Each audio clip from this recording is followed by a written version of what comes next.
Dozens of hospitals are now using a new device that monitors recovered COVID-19 patients at home. How this new technology might be the wave of the future.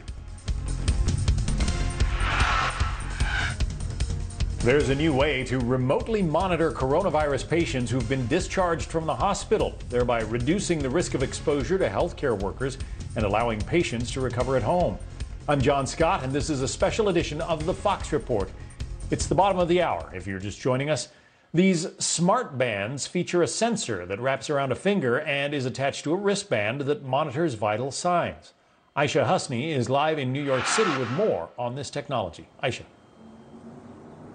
John, it is so fascinating. This technology was actually developed originally for opioid addicts. And then, of course, the pandemic hit and everything changed for this company.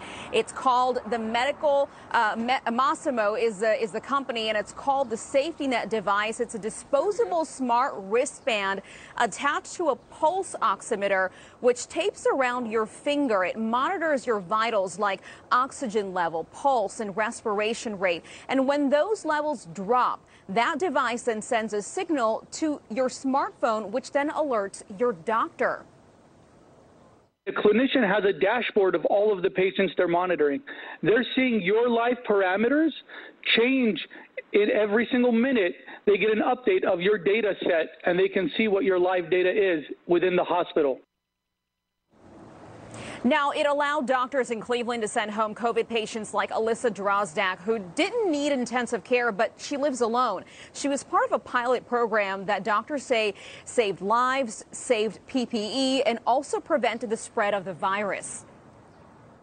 We had many patients who were comforted because they were worried, they felt short of breath, and on their own would have gone to the emergency department and would have been admitted, and we could safely comfort them.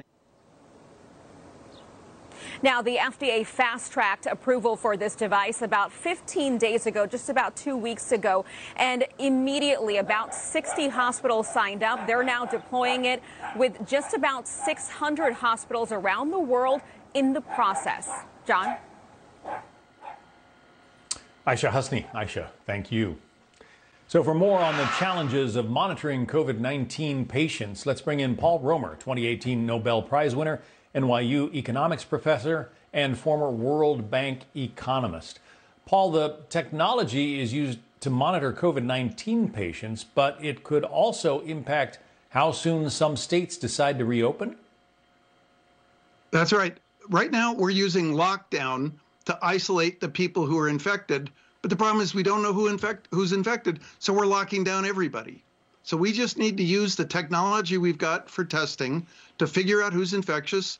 Then we can lock down the people who are infectious, put them in quarantine, but we don't have to get in the way of the 95, 97% of the population who aren't infectious. You have recently released a plan, a $100 billion plan for mass testing. If you spend that kind of money, is that what it takes to reopen the economy? Yeah, if we spend that money, we can stay on the track we're on, which is where the number of people who are infected, the new infections, is falling over time.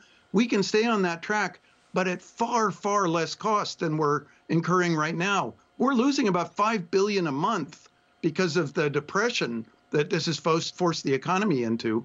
If it costs us $100 billion over a year to do the tests, to figure out what's the small fraction of people who are infectious, and then let everybody else go back to work, $100 billion spent on that would be the best money we could spend.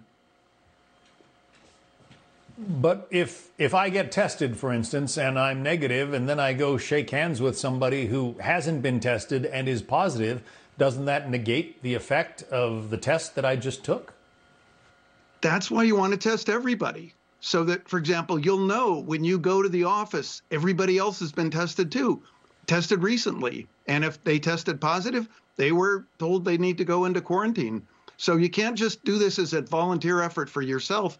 You need to know that all the people around you have been tested and the ones who are positive have gone into quarantine.